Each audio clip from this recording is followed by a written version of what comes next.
Welcome to Mark's Moments Video Library. These videos are intended for the exclusive use of our agents here at Realty Executives, Arizona Territory. The videos are designed to be a brief overview of frequently asked questions and topics from our agents.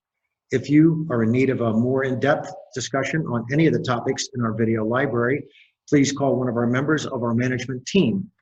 The information on these videos is intended to be used as a guide, not a substitute for legal advice. Thank you. Welcome back to Mark's Minutes. Today I'd like to talk about dual agency. Dual agency can be problematic even when it goes well. You may not be a dual agent if you have any ownership interest in a property whatsoever. So if I own a property, I cannot be a dual agent and represent the buyer.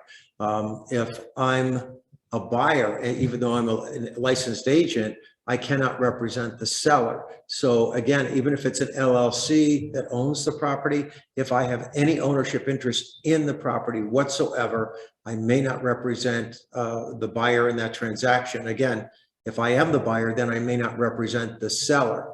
So be real careful with dual agency. The other thing about dual agency is you may have a seller you've sold 5 homes to over the years, and you get a buyer call off of a sign call, and now it's no longer my seller, it's the seller, the buyer. Even though you don't know the buyer except through the sign call, you still may not advance one party's interests over another. So that's why it's called a limited representation. So again, try to remember it's the buyer, the seller, and not my buyer, not my seller.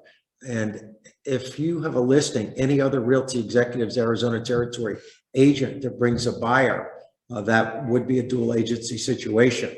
But as long as you're not the one representing the buyer, if you own the property, that's arm's length enough, I guess, so that you should be okay.